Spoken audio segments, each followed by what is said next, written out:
Happy New Year and welcome to Virtual Vegfest Live 2021 edition. I'm so excited to be back. And it's weird when you take like a week, it's only been a week off, and you just forget everything. So here we are, and of course, 2021 brought some tech issues, but that's okay because we should have them figured out. And I'm really glad that you're here. So let's thank the Plant Based Network because we're part of them right now and forever. And then Triangle Veg Fest are sponsoring our talks this week. And we have a new Pass the Buck for January, which is Blind Spot Sanctuary in North Carolina. So if you want to donate to them, you definitely can. And then we have our new Rafflecopter up, which if you go to Plant Based Network or you go to Virtual Veg Fest and click on Rafflecopter, you'll be able to see our live. You have our live raffle. Sorry, I got multiple things going on in this room. A live Rafflecopter, which you can get prizes from. You can win. You can enter to win prizes from Hodo Foods, Crafters Organic, or Gain, and Follow Your Heart. And thank you to them for donating the prize packs monthly to us, and continue to do that in 2021. Well, today we're going back to health, and we're going to Dr. Scott Harrington in vegan primary care, and I'm like super excited to bring him on so you can learn more about him. If you have any questions or comments, please post them. Anna just posted happy 2021 and happy 2021 to you too, Anna. So I'm going to go get Scott and bring him here. Let's do it. Hey, Dr. Scott, welcome. Hey, how's it going, Helene? It is very good. I'm really glad to start 2021 off with a doctor and get everyone off on the right health foot, which is how I posted this. And everything that you do so many things. So I want to throw it at you to share who you are and what you do and even more. Go ahead. Thanks. Happy 2021, everyone. I hope everyone's excited about having a healthy 2021, and I'm here to help out. My name's Dr. Scott Harrington. I just recently started a business online, veganprimarycare.com, where it's a business for vegans, by vegans, where you can have 100% online primary care. You can get labs, you can get meds, and you can get me advocating for your health, where I can help you treat and reverse chronic medical illnesses, where I could just be that vegan doctor that you can help throw questions at. So I'm really glad to be here so I can help people understand what I'm all about and what I can offer them in 2021. Which is really cool because one of the most common questions in the vegan groups is, can somebody share like a vegan doctor? Who knows a vegan doctor? Can I get a vegan doctor? And it's not so easy to find because there's vegan friendly doctors, there's vegan, I mean, you are now taking that to a virtual level, which means in how many states can someone actually access you? Yes, that's what one of the beauties of it is that in 42 states you have access to me. I'm licensed in 42 states, so I can be your primary care doctor. Even when you move across the country, I can still be there. I can be that same person. You can keep your medical records with me, and we can move together. So Right. That's pretty neat. I mean, in regards to how did you even think about doing it? First, let's go into well, you're a doctor, so tell people more about like what kind of medicine that you typically practice, why you started this, and let's move towards that direction, and then we'll go into like what vegan primary care, like how they can find you and like all that stuff. all right, great. Yes, I'm an Army doctor. I grew up in the Army. I went to West Point and then Philadelphia College of Osteopathic Medicine, where I became a doctor and served in the Army, active duty for 12 years. And now I'm in the reserves right now, but so I'm still serving our country that way. But I'm family medicine. I'm the health advocate. I'm the doctor who we can round the wagons and try to help navigate what's happening with the specialists and be your sort of home base for health. So in 2012, I went vegan and I've never looked back. And now that's my primary recommendation to all my patients. You don't have to be vegan, but I'm biased. So you're going to get the recommendation to be vegan. But I'm here for everybody. It's a judgment-free zone. Oh, that's very cool. And then I mean, keep going. So 2012, you become vegan, right? And then you said before we went live that you were more like an urgent care type doctor. Yeah, after I went active duty, I came home to Florida, and I worked for Tampa General Hospital, where I had a community office, family doctor, normal family doctor, and I wasn't seeing my family very much. So I said, well, hey, I'm going to work at home. I'm going to do online urgent care with one of those companies called Amwell, AmericanWell.com. So I did that for a while, but my heart wasn't in it, because as a primary care doctor, you want to help people turn their health around. I want to see people treat and reverse their chronic illnesses. And with the online urgent care, I wasn't getting that. I wasn't being able to be someone's advocate and to continue on with them with their health conditions over a long term. So this year, COVID-19, everyone's going telemedicine. I said, this is my chance. This is the time. I need to stop what I'm doing, and I need to go online, create my own practice. And so because I was telemedicine, now I have all these licenses in all these states. So it gives me a great opportunity. So how easy is it for someone to say, I want you as my doctor? It's easy. It's easy. The biggest thing is right now, it's kind of the ground floor. So you could just go to veganprimarycare.com at the top and book appointment. It's super easy. You just click and boom, and I'll see you, coming right up. So, but I did want to highlight the fact that because I'm just starting out, you get a lot of attention from Dr. Harrington. It's kind of classic for the primary care offices to be jam-packed, and the doctors be having to rush and just spend 15 minutes with you. With me, you get a whole hour, or if you want an hour, or if you could do 30 minutes. So you get a lot of attention at Vegan Primary Care, Which is really cool. Because, that's with COVID, the one place that I don't think you really want to go to is to sit in a doctor's office with other people who are sick, right? So this gives people the opportunity, like if you have something, like I mentioned before we went live, that I used the telemedicine in 2020. I can't remember what I used it for, but I did use it, and it was a really decent experience. Actually, I think maybe it was for a cough. You yeah. just don't want to go to the doctor. And for certain things, telemedicine, it works. You don't really have to physically see someone, for every single thing that goes on with you, especially if it's something that is chronic, like you've had over and over, and it's like, well, for a woman example, is for men, sorry, but like a UTI. Yeah. Okay, can you just give me an antibiotic so I can go on my way? Right. Some things are very simple, and there's lots of competing services right now for those simple urgent care things. There's less competing services for primary care. That's one of the things that I felt like I could add to the options out there for people. But what you sort of mentioned kind of brings up the idea of telemedicine. Telemedicine. Sometimes there's technology out there, and we don't use the technology till we're forced to, and before, people say, well, do you want a doctor who's just online? And most people would say, no, that doesn't sound that great.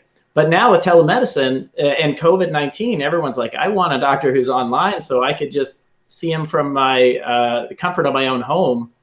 The thing is, telemedicine kind of sells itself. As soon as you do it one time, you're like, why have I been driving to see the doctor and sitting in traffic and all this?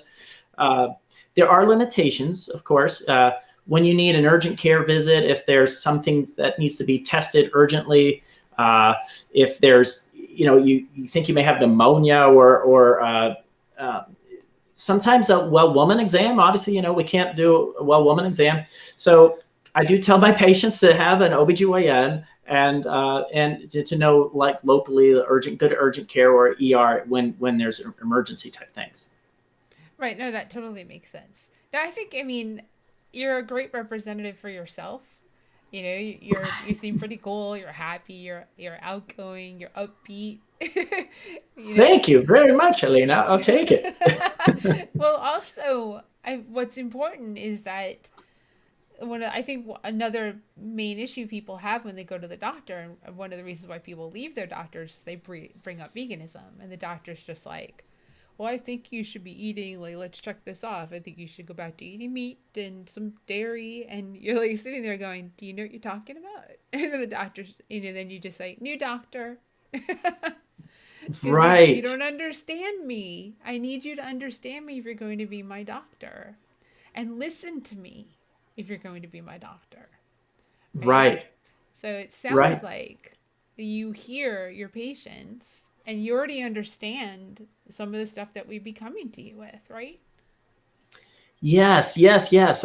That's what I have had such good response. I've put out, hey, I'm starting my new practice, and I'm a vegan doctor, and people are like, "Thank goodness a vegan doctor." They're so happy that there's someone out there like that. I mean, not that there aren't vegan doctors out there, but I could have been drharrington.com, but I wanted to be vegan primary care. I want there to be a place where people can come and know that there's someone out there who's just like them.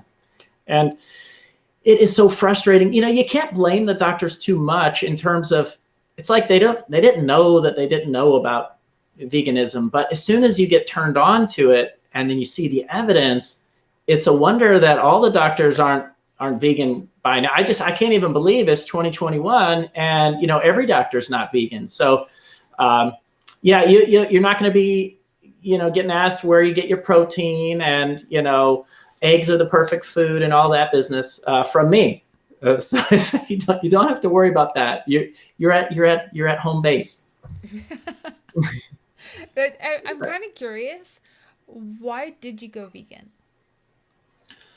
My vegan origin story. It's sort of like a superhero story, right? Like, how did Spider-Man become Spider-Man? How did I become vegan? How did you become a vampire? Yeah. So um, my story is, in the Army, they make you run.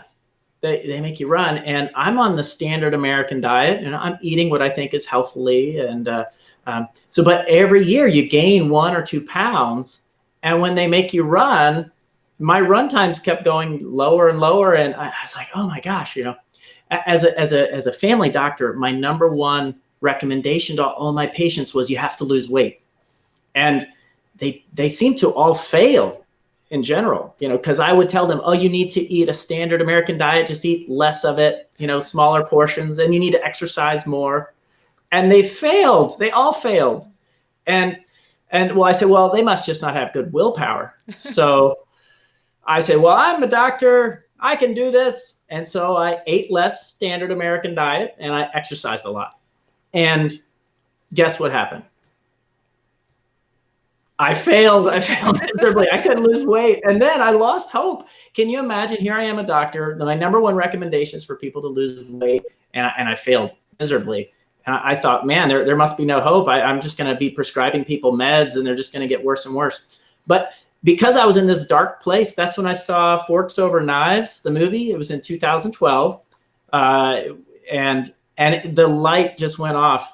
And I switched to a plant-based diet. I immediately, just the fat melted off. I lost about 20 pounds down to my 18-year-old weight.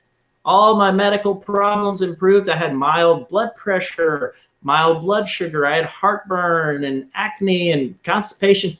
I had it all, but it all went away with the vegan diet. So it became my number one recommendation. And I've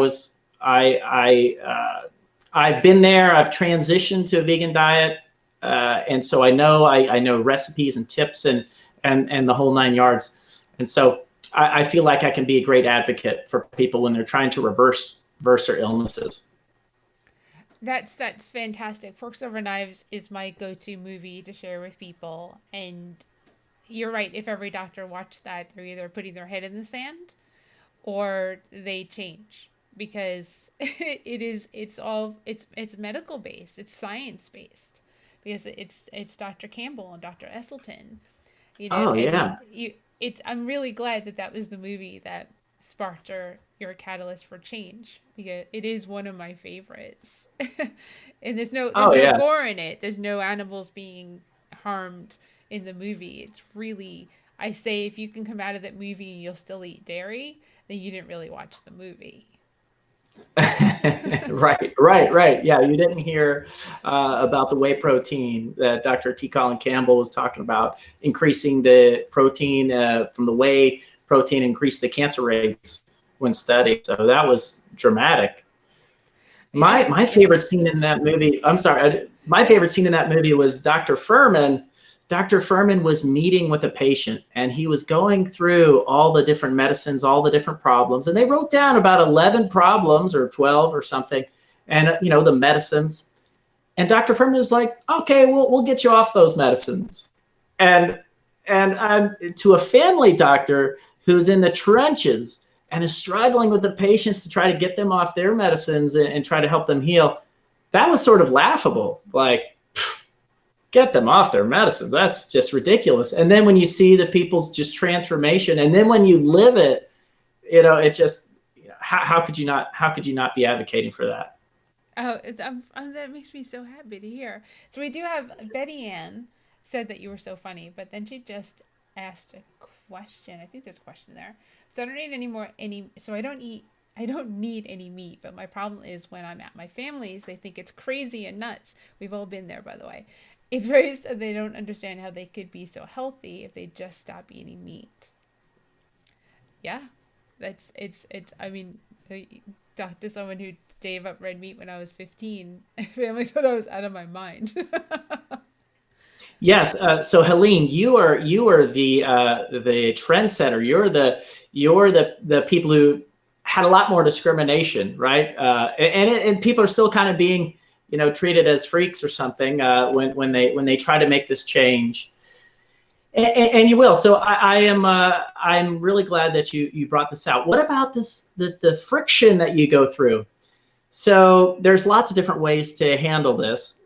First off, you can say, "Hey, my doctor recommended it."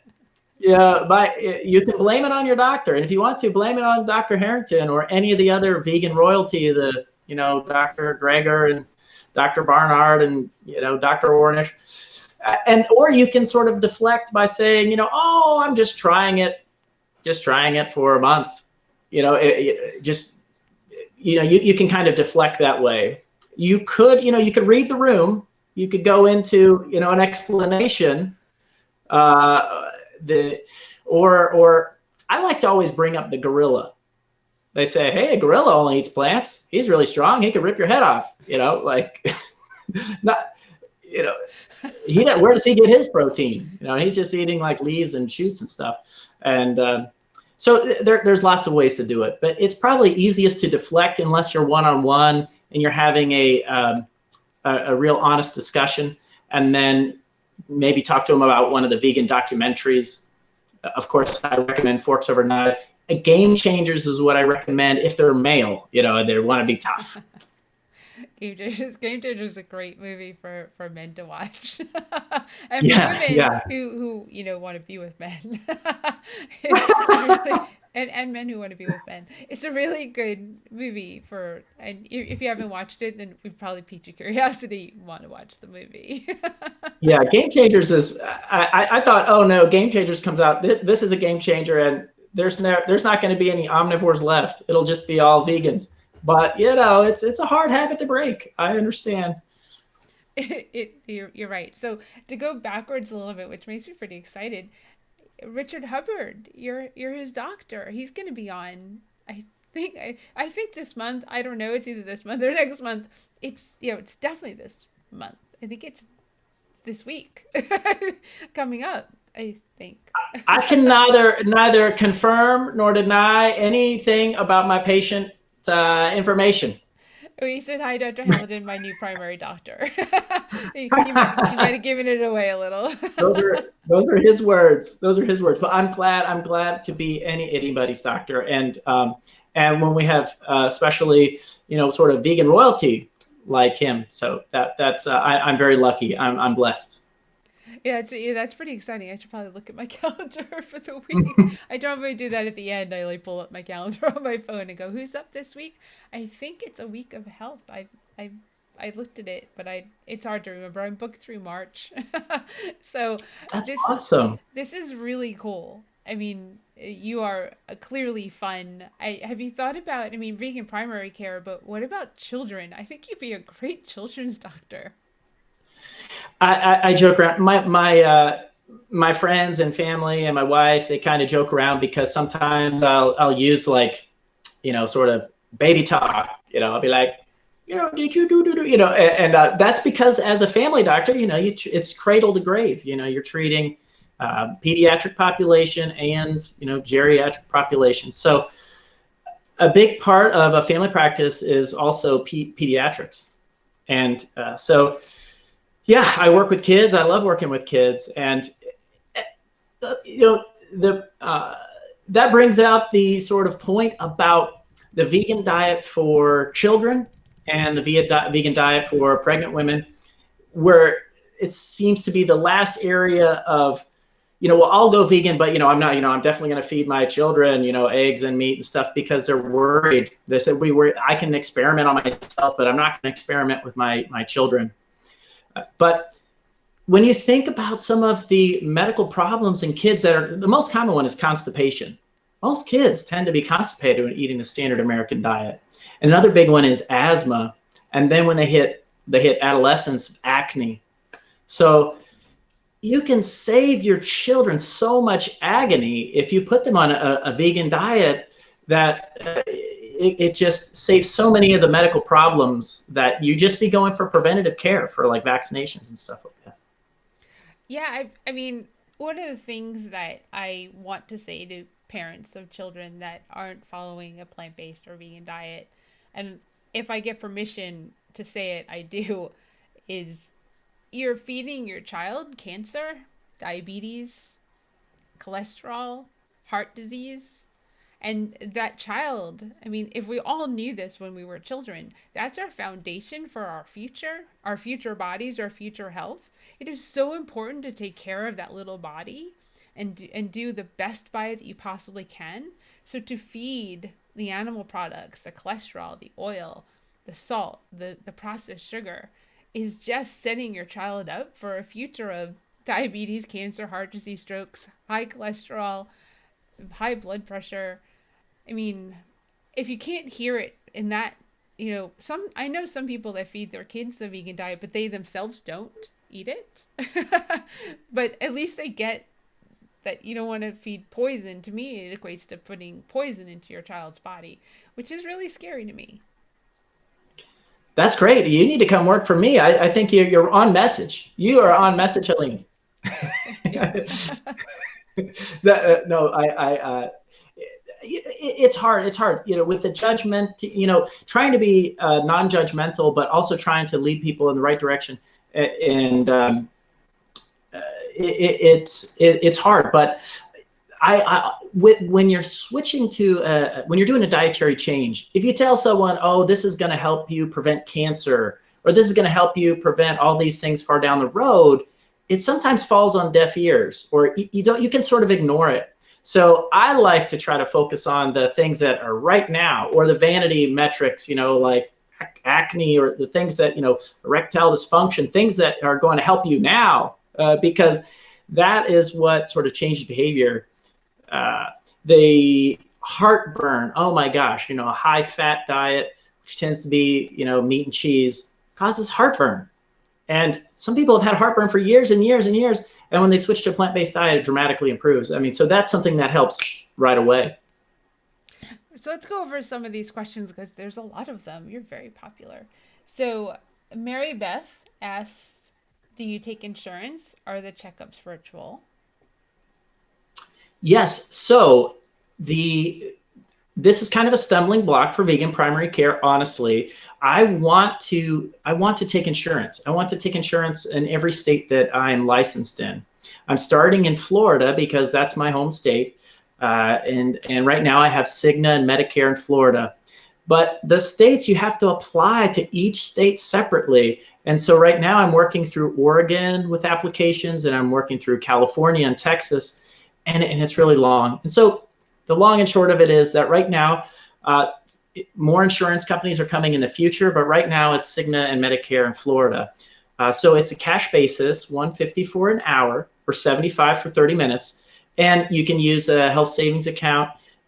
You can, and a lot of times these pricings, this price is oftentimes less than what you end up getting through insurance billing and that sort of thing, if you have a high copay especially. So we've tried to make it affordable, and the appointments are where we're reimbursed, and otherwise phone calls and all follow-ups are free. So if somebody has insurance, would you be out of network? I would be out of network until I am registered with their as a preferred provider under their insurance. And right now, I have 6 applications out in Florida, including Humana, Blue Cross Blue Shield. Same thing with Oregon, California, and Texas. Yeah, I mean, the insurance I know is an absolute nightmare. So I wish you Yeah. really bless your heart. Especially for the South, that is, oof, that is not fun. So then Betty Ann also Well, said, oh, sorry, go ahead before we get yeah, to that. it sounds so simple. It sounds so simple, but I don't know if it's because of COVID-19. The application processes seems to be going really slowly, and so I believe me, I'm the one who's most frustrated with this. So right now, it's mostly a cash practice, but there's still a lot that we can offer you. Right, exactly. And then Betty Ann said, okay, there's one more thing I do notice that my friends watch what I eat. Why is that? Because they want to see you mess up. They want to be able to go, that's not vegan. That's why. I love this. I love this. Betty Ann is, we need more questions by Betty Ann, because these are the things that everybody experiences. And one of the most touchy subjects to talk about is diet. It's almost like talking about religion. There's a joke. One of my favorite jokes is, what do you miss most about being vegan? And the answer is, my friends. You know, because and it's like, oh, who are the 2 most annoying people are the CrossFit folks and the vegans, because we're proselytizing you. We're telling you about the benefits. And so, yeah, when you're eating healthfully, if that's a word, healthily, it makes other people feel like they're being judged. And it sort of boxes them in, and judging them as somewhat, like that they don't care about what they eat, and they're harming themselves, or I mean, gosh, you could say harming the environment and all these other things about vegan diet. So there is a lot of judgment that goes on. So you could try, once again, you could try to deflect. You could blame it on me. You could say that your doctor requires you do this, or you have a medical condition that requires that sort of thing. Right. And it's true. A lot of times people are watching everything that you're eating because they do. They think, well, that's not vegan. And a lot of people forget, like an apple is vegan. Like a banana is vegan. And they're just like, oh, what are you eating? And then when you throw in like the processed foods, the mock meats, it's really gonna like blow people's minds, because like what you're eating will definitely not look like it's a vegan plant-based meal. And maybe they're just staring because they kind of go, that person said they were vegan, but that's sausage. Right. That's meatballs. Right. That's a burger. Yup, and it's all vegan. No animals were harmed in this meal. And you know what? If you tried it, you probably couldn't tell the difference. Absolutely. Absolutely. That brings up a good point. The One of the best things, and I'm in the Army, and in the Army, the leadership, for the dynamic leadership, a lot of times it's, hey, follow me, follow me. I'm going to lead by example. So you don't have to be flashy, judgy vegan. You could just lead by example, and put the good stuff on your plate. Have people watch you eat it and enjoy it and act like a normal, productive member of society. And they say, well, hey, my God, what's Betty Ann doing over there? What's she doing? She's looking great. She's got a lot of energy. And you don't even have to go into that. You're just leading by example. I'm a big proponent of the lead by example, not to be pushy, just watch what I do, and if you have questions, I'm more than happy to answer them. and show you, teach you, feed you. Doing festivals for vegan festivals, food is the gateway drug, is what I call it, into veganism because it's so good. And you realize that you can pretty much eat, as Compassion Company short says, anything you can eat, I can eat vegan. And that is I love it. 100% true at this point. Anything can be I'm writing that converted to down. vegan. You should get one of the shirts. Virtualvegfest.com, you can buy the shirt. I love There's a it. plug. So, Hmm. and then Betty Ann also asks, is there, I think if she means, is there a website to find a doctor who believes in this? And I mean, that website is veganprimarycare.com. Well, yeah, I'm available in 42 states. There's also plantbaseddoctors.org. They have a website that has a doctor finder kind of uh, area to their website. Also, PCRM, Dr. Neil Barnard's website, has a find a doctor, a vegan doctor in your neighborhood type of thing. So those are two resources that you can use. But those are other options. But I'm in 42 states. If you'd like to get set up with me, that So, if, are you still there, right? yes, I wanted to point out that one of the things that's great about being vegan is when you tend to think about what you're eating for dinner when you're an omnivore. I swear, us Americans, we get set in our ways, and it's like, well, I'm going to have, chicken, or I'm going to have steak, or pork. They ask you, like, what are you having for dinner? You say, I'm having steak. You know, but when you switch to the vegan lifestyle, you think about the carb or something, and you're like, I'm having potatoes, or I'm having pasta, or I'm having, beans and rice, and that is like the way that getting people to shift their mindset into thinking about the carb instead of the starch, instead of thinking about the meat, uh, and it actually opens up lots of options. It's a fun adventure. There's like all these different recipes, and it's not limiting. It's not. I haven't found it to be limiting in any way. So, to touch on that, to go into health for a second, carbs, they are not the enemy. They are like No. necessary and need to be on your plate. Don't eliminate them. Yeah, right. This is a huge topic because I fell prey to the same thing when I initially went plant based. Guess what I did? I cut out all carbs and all meat, and I was just eating fruits and vegetables all day long. And I was kind of having a hard time. I was kind of, tired a little bit, feeling hungry all the time. And then I took a look at Dr. McDougall's starch solution and realized I was just falling prey to this myth about carbs. And then I switched. I centered all my meals around carbs, and then life was good again. And so yeah, I was eating all the carbs I want. I felt super satisfied. Potatoes are one of the most satisfying, bulky type foods that you could eat. And he's even calling himself like Dr. Potato now. He's putting out talks of, and he's really selling this. Look, potatoes are they're like you know the breadbasket of civilization is living on the potato. It's don't leave out your carbs. You should be thinking about those first, and then eating vegetables like your medicine, and fruit for like your dessert, the ambrosia of the gods. Right, and just to make clear, so everyone understands that we're not talking about the carbs like potato chips, not processed food carbs, but whole food carbs like the potato, sweet potatoes, pastas, rice, grains, quinoa. We're talking about those carbs that haven't been fried or baked into a chip.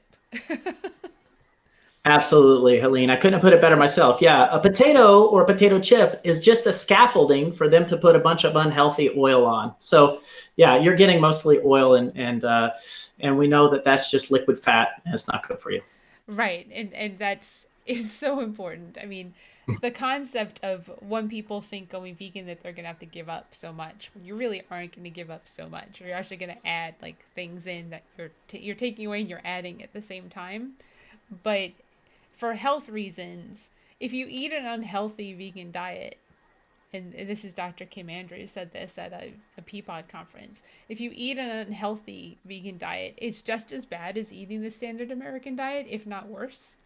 So it's important to eat whole foods, plant-based, healthy, limit your oil, eliminate it if you can, limit your salt, eliminate it if you can, get rid of processed sugars altogether if you can, and and that doesn't mean no sweets, maple syrup, agave, brown rice syrups, organic brown rice syrups, stuff like that. The way you can sweeten things still. It's just the white sugar, which you want to make sure is off white, so it's actually vegan. Because, and just a little side note there, if you don't know, and a lot of newbie vegans, and some vegans have been for a long time, need to know that processed sugar, like white sugar, is not vegan unless it's organic. Yes, unless it's organic or it's got that off white. The reason sugar is not naturally white, like that bright white sugar, like domino sugar. That's not vegan, because the way it became that white is with bone char from animals, from cows typically. They smash the bones onto the sugar and they make it that white, sparkly white color. And that's because for some reason I think people just need things to be shiny. Kind of like they put animals, they put insects into orange juice to make it more orange. I'm gonna really gonna bother people today. So Happy New Year. So you want to make sure that your sugar, if it says organic, you're good. That's probably the best way. I mean, you want to make sure that what's one of the things on our end at our events, all our bakers and chefs and cooks and food vendors have to use vegan sugar in their products. And that is not a difficult change, because it's not an expensive change to get the vegan sugar. But sugar's not supposed to be bright white. It's supposed to be off white. So awesome. That's you're dropping some knowledge for us, Helene. I appreciate it. It's the least I can That's good stuff. To blow people's minds, because it does sometimes. One of my friends who's vegan for 9 years was like, "What?" I was like, "Yeah." I didn't know that either. I'm learning more and more every day. It's always the journey is always better, always improving. Exactly. And there's nothing wrong with the fact that if you have Domino sugar in your cabinet, it's okay. You didn't know. Right. And now you know, so decide what you want to do about it. And it depends on kind of the joke is, what level vegan are you? So, I mean, you can go as far down as to bread. I mean, there are breads in the supermarket that are not vegan because of the preservatives, the what's it called that's in them, that makes it so they're not vegan. And that is the people who are really conscious of that, some of them are the people that would get really sick from it. But I always say, do your own research. You don't have to come to me to learn these things. There's this nifty thing that we're on called the internet, and you can go research anything and find out what matters to you in your journey, in your daily life, as to what you want to do in your course of time of plant-based, veganism, oil, no oil, salt, sugar, whatever that is. So when people are first starting out, some people don't like to take the plunge, just jumping full straight into the water, so to speak. They just want to dip their toe in. And I really like Dr. Greger, where he talks about in nutritionfacts.org, he says I don't know, it's something like, how moderate do you want your diabetes to be?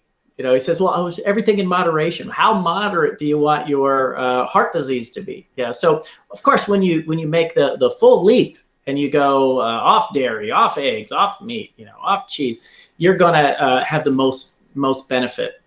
But for people who are just starting out, I think the easiest thing to do is the substitution with the plant milks, right? Because they taste so good, they almost taste like milk, and there's lots of different options. If you're allergic to one, there's oat milk, soy milk, rice milk, all sorts of things. And then I recommend people moving to cheese, because cheese is pretty much our crutch. Everybody loves cheese. And when you can switch away from cheese, you're really doing a big thing for your health.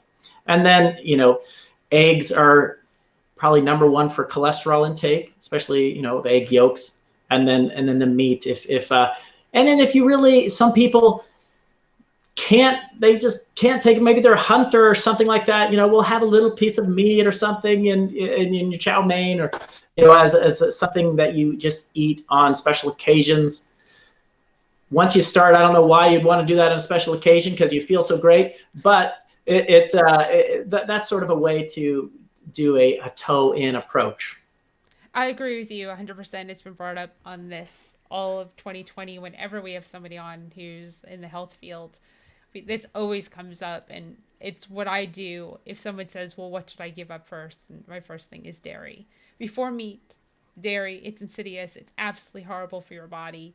It is probably the most difficult thing to give up of everything that you might, and it's not even saying giving up, it's actually improving your health vastly, Oh improving my the God, planet yeah. and the animals. And another little tidbit, because let's start at 2020 with another one. Do you guys know that if we didn't have a dairy industry in this country, if people didn't drink cow's milk, there wouldn't be veal? And That's a good point. why is that? Because in the dairy industry, when the cows who have to be pregnant in order to produce milk, because as females, that's the only way we produce milk as mammals, when they give birth to a male cow, what do they do with the male cow? That male cow becomes veal at a very young age. Now, if we Yeah. don't have cows for milk, we don't have male cows that are being born, we wouldn't have veal. And that's where veal comes from. It comes from the baby calves who don't live that long, 3 months, 6 months, maybe 3 months. Yeah.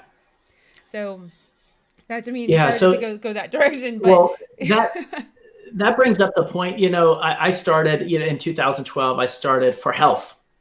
I started for health, and so that's, I think, most people. Well, I mean, there's people who start for health. There's people who start for ethical reasons, but there's some people who start for environmental reasons. But the more and more I learned, and the more and more, at first I had a cognitive dissonance. When someone told me that livestock was one of the most serious causes of environmental damage, and it was ozone damage, and ozone depleting gases and things. I had cognitive dissonance. I assumed, like, well, it's a food product that we're going to figure something out because it's a necessary evil. But once you become sort of vegan for health, then you realize this is not a necessary nutrient or anything. Why are we doing this to ourselves, and why isn't it more on the agenda, top of the list for environmental, for health of a nation? And then also, for lately with COVID-19, we realize, oh my gosh, this factory farming, there's no social distancing in factory farming for the animals, and they're creating these, super viruses that are harming us in that way too. So many reasons in 2021 to go vegan. oh yeah. So let's go back over. We have so many comments. We have so many comments. Let me see. Where can I go to where we haven't gotten to? Betty Ann again. So every gathering is always around food, not right now because of the pandemic, which is true. Food is a big, bring people together. And that's the first thing people cut out is carbs. My doctor even told me to cut back on carbs. Well, you have a new doctor now. And then Betty Ann But also, yeah, if I'm you here for you, Betty. Yeah. that's right. If you pre-cook potato, does it become resistant starch? There was a big sort of push there for this resistant starch scenario, and it is true. Yeah, when you cook a potato, and then as it cools, some of the carbs become I don't know, just kind of sealed up, harder to digest, and so some of it passes through, and it becomes food for your microbiome. And so the microbiome food and the fibers, soluble fibers, resistant starches is all the rage, because we're learning more and more about the microbiome, and ditch the probiotics and instead eat prebiotics, which is these soluble fibers, the resistant starches. This is what the bacteria inside your gut are craving, and this is what they're doing. They're creating short chain fatty acids, these protective compounds for the lining of your gut, to help reduce things like ulcerative colitis and other issues that people have with irritable bowel syndrome and that sort of thing. Well, that's a great segue because Virginia just, well, a little bit ago said I was initially vegetarian, getting off dairy cured my IBS-C, which I understand because I have ulcerative colitis that is complete remission. Wow, that's awesome. Yeah. So Virginia, I completely understand that. I was vegetarian for a very long time, and I've been vegan for over 9 years. And I don't. The doctors, 2 colonoscopies later, have both said it doesn't. I don't have ulcerative colitis, and I say, well, I would if I ate the way I was. So because Yeah, it is food related, and Virginia, you know that, and a lot of doctors say it's not food related, but it is food and stress related. So yeah, right. food's Alcohol too. Alcohol, alcohol. I mean, a lot of times when we're young, we're partying a lot more and we're drinking a lot of alcohol and just poisoning our gut. So plant-based diet, no alcohol, you can really reverse ulcerative colitis, even back from even dramatic cases. That's a, it's, I, I yeah, I gave up drinking. I will give a plug for there's this one website, the High Carb Health on YouTube, High Carb Health, and they have great recipes for when people are having an ulcerative colitis flare. It's a guy who had ulcerative colitis. They thought they were going to have to remove his colon, and he switched to a plant based diet. And then when you're having a flare, it can be very difficult, and you have to go on foods that are very easily digestible. You go on it's squash, basically like squash soup, ground up squash and potato, sweet potato soup, and it's ground up with one of those hand food processors, and it can help nourish your gut back to health. Oh, that's amazing. And then Betty Ann said, "Isn't cheese dairy?" And what we're talking about in regards to cheese, I think actually it looks like it might have been removed, and is that it's vegan cheese. It's plant based cheese that we're talking about. We're not talking about the dairy cheese, the animal based cheese. So we've got so much. Let me see Yeah, another. Let's go see. ahead, go ahead. Yeah, let's get a good And we've got question. so many. It's All right. amazing. And a lot of doctors will tell us that a lot of diseases are hereditary. It's the food that we continue to eat generation after generation. It is the food. Very good, Anna. It's the food. She's It's the been, food. That's yeah. what Dr. McDougall, he's always saying, it's the food. I love him. And it's true. I mean, it does make a difference. So many of us have those stories of we change the way we eat and we feel better. I mean, I mean, in so many ways. That ulcerative colitis thing, I mean, that's from childhood. That's from me as a little kid, curled up on the floor, really sick, Mm, and not really understanding what it was until I reached my mid 20s.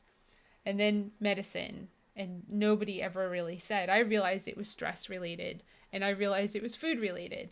Like absolutely. you brought up drinking. Like a nightmare scenario would be tortilla chips, salsa, and a margarita that's frozen. So all the sugar, Oh, alcohol, oil, and tomatoes, acid. Oof. mm. It would destroy. It would Poof. destroy. It would destroy me. And Oh, like you just why keep doing that? Well, people do because those are unbelievable foods to eat, right? Salsa, chips, guacamole, frozen margarita, party time. No. yeah, yeah. Well, okay. This just brings out a good point. And I have to mention this right here is that when before I became a vegan, remember when I didn't lose weight, it was a dark time. It was a dark time to think that, okay, I'm going to be a primary care doctor and I'm just going to prescribe medicines. I'm not going to cure anything. I'm just going to be, managing them with more and more medications. And it's 5 meds, 10 meds, 15 meds. It's depressing. There's no hope. And it, it just, I can't believe that this isn't the number one message out there, that these many times these illnesses, these chronic illnesses, are treatable and reversible. And so the fact that you had suffered for years and years probably, and then until you went on the vegan diet, and then your symptoms improved dramatically. So Yeah. that's just a tragedy. It's interesting to you grow and you learn like a long time ago. Like I don't know, it might have been 19. A doctor said to me that my irritable bowel at that time would improve as I got older. And I didn't understand because he said it was stress related, and I at that time equated stress to getting worse as you got older. because you're so young. It's like, what stress Right. do I have at 19 years old? And then you get older and you realize you learn how to manage stress because you've gotten older. Because that Right. comes with getting older, is learning to manage and, flicking away the people that cause the stress. That was a big part of it too. You learn to be like, no, you need to get out of my world because you're physically, literally making me sick. Right. The No. mind body connection. Yep. Right. Exactly. Helene, if in case people don't, I mean, I do want to point out that I'm not an alternative medicine doctor. Everything at Vegan Primary Care is going to be evidence based. I want people to know that I've had the gold standard of education in terms of residency training and this sort of thing. So what I bring with at Vegan Primary Care is this sort of gold standard approach, an evidence-based approach. And I'm certainly willing to learn about new therapies and everything, but I can be your advocate to help learn about the evidence and bring that evidence to you in some of these therapies. Of course, we're willing to try things, but I'm not going to recommend treatments that are not evidence-based, basically. Right. Your medical practice isn't based on crystals. Your medical Right, practice is based on science. right. Is that fair? I was I mean, trying to think I'm of not, the most polite way to say yeah, something. yeah. I'm here for you. I'm here for you. But I'm not going to try to recommend that you do something that's not evidence based. Yeah, Which absolutely. you're a medical doctor, so that's Yeah, if you'd like to share where you went to school, I think that'd be awesome. yeah. I went to Philadelphia College of Osteopathic Medicine. So I'm a DO, osteopathic doctor. So in the United States, there's the MDs and the DOs, just like dentists have DDSs and DMDs. You wouldn't really know the difference. Osteopathic doctors learn sort of a holistic philosophy, and they also learn osteopathic manipulation, which is manual therapies, kind of what you think about like chiropractic manipulation, but it tends to be very it tends to not cause a lot of pain. It tends to, when you have an osteopathic manipulation, but holistic providers, but also gold standard trained. Right, and just so everyone knows, if you're looking at a doctor that says MD or DO at the other side of their name, there's really not much of a difference. It's just a choice that the doctor made in what path they wanted for their education. But as for the training, the skill set is up to the person. As for the training Yeah. and the medical practice type part, this is such a segue, it's so horribly, but you're all doctors, and not to be Right. You scared could of be by a a DO. neurosurgeon. Right. You could be a neurosurgeon DO or an OBGYN DO. It's all the same medical specialties. Exactly. Okay, so Anna's worked with both, which is pretty cool. And then Mhm. Catherine. Okay, so Betty Ann and Catherine are both adding. Let's see, I added to the broadcast that 30% is gene. This going back to making up like how we, I think, get sick or get better. There's nothing you can do. That your genetics are your genetics. It's 100% right. And then Catherine added that there's a study that said disease is somewhere around 10% genetic and 90% environment and diet. So you're right, except like we had Sarah Taylor on, and she's in Hawaii, and she's got brain cancer, and it's 100% genetic that she got her brain cancer. There was zero that she could do to avoid it, according to like the doctors. So Okay. it's an interesting, it's if you haven't watched that live with Sarah, please watch. It's the most inspirational thing like Okay. ever. Okay. And she's fortunate to still be alive.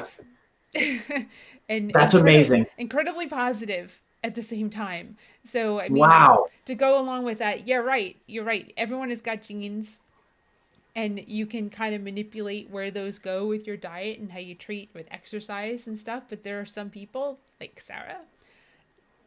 That's her roll of the dice.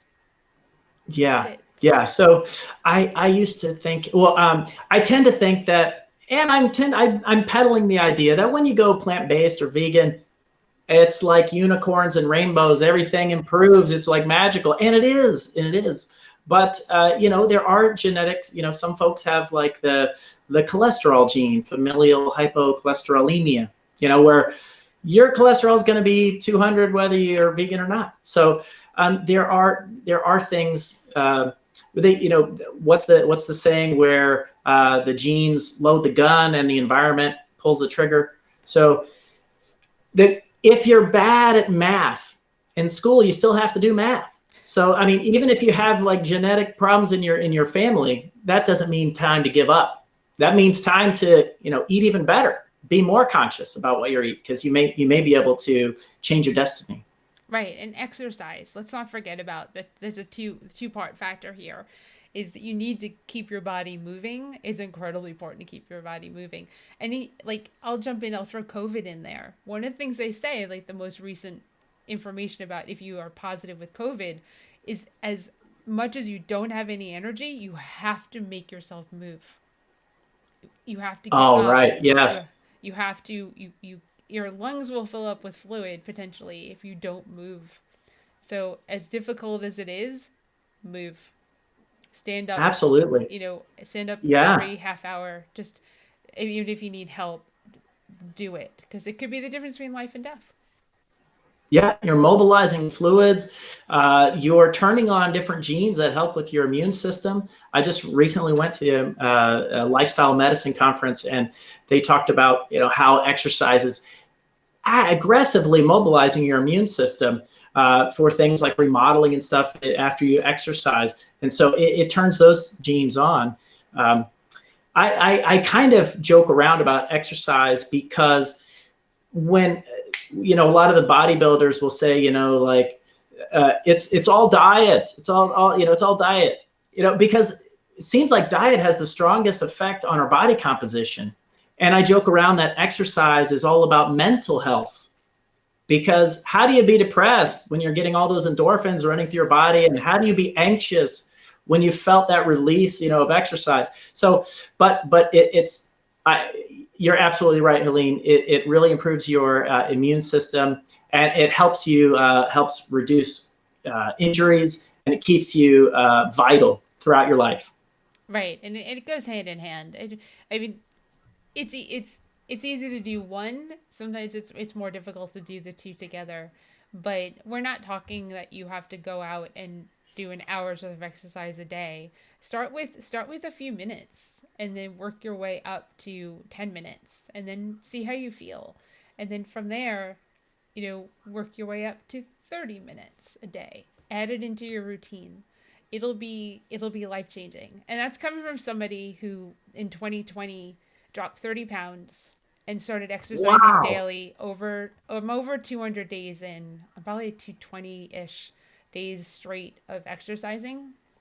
And I'm impressed. thank you. It's my routine now. It's what I do. And I get it done no matter what.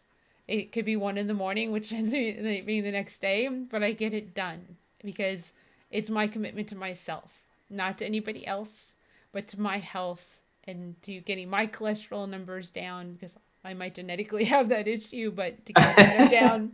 But when you add the exercise in, if you have higher cholesterol, the good cholesterol will counter that because you're exercising. So there are things that you can do. Things that you can do. Absolutely. And I mean, if I can Absolutely. help motivate you to do that, then I want to help motivate you to do that because it's Yeah, so I love what important. you're saying. I love what you're saying with routine, because anything that we can make routine is really going to change our health in the long run. And the other thing that I like is that you were suggesting, and this is what I do, I try to meet people where they're at. I try to, I'm not recommending that people go out and just, kill themselves with exercise. What I'm recommending is a little more, anything that gets you out. A lot of times you'll surprise yourself. You'll do way more than you think. Exactly. I mean, I never ran in my life. I mean, ever. I've been more of a swimmer, and I have a treadmill now. Oh, that's great. I mean, because the gyms are closed, and well, gyms aren't closed. I'm not going to a gym because of COVID, and Uh-huh. that's my commitment. It's winter, even though I'm in North Carolina. It's cold out, so I don't have to go outside. I can do it inside, and I can watch, television shows while I'm on the treadmill, and it's pretty awesome. I mean, it's fun. It's my like I said, And so it works for me. It's each person figuring out what works for them, and to do, like, your health, like, I mean, granted, it's New Year, New Year's resolutions, but whatever it is, it could happen any time of the year. Mine happened to start in March, April of last year. There you go. Right after COVID, it was like time to make some changes because I have time. So let's utilize it the best way possible. And that's what every one of you can do. If you're thinking about, you can, like, I've always thought, like, can I do this? Can I do this? And you always look at the other people who are, and you go, gosh, how did they do that? It's really Yeah. hard work. It's what it is. And it's not easy. The reason why they are exercising and they're fit is because they're working really hard at it. And that's the only way it's going to happen. So you have to just start out small and work towards it. It's my best advice I give people in 2021 to start the year. Start out small That's and work towards it. that's great advice. That's great advice. I couldn't put it better myself, Ellie. Well, thank you. This has been, I mean, I know we're at an hour, but there's another piece of what you do that I'd like to talk about, and then we'll kind of close out. Absolutely. And Okay. that's your ask the doc. I like it. Yeah, yeah. So this was something that we started last month, and we need to keep doing this because I can put out content, but I want to find out what people are wanting to know about. And so,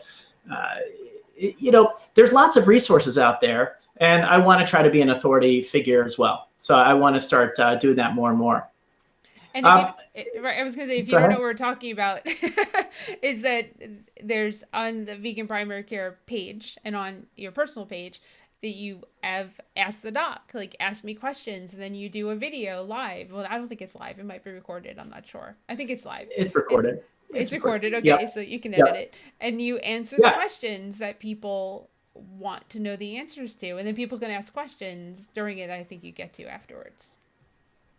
Yeah. So, I think one of the big things is that it's clear if you're coming to me, you probably know that a vegan lifestyle or a plant-based lifestyle is something that's healthy.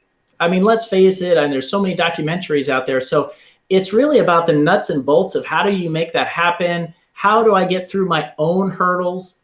We all have the Jekyll and Hyde in our, we wake up in the morning and we're we're energized and we're doing the right thing and we're a good soldier, but then at night it's like the devil comes out and we just want to eat a bunch of junk and sleep and don't do anything, so as a family doctor, this whole time I felt like I'm sort of a mini psychiatrist, mini psychologist, because it's all about meeting people where they're at and trying to get them moving and trying to figure out what motivates them internally.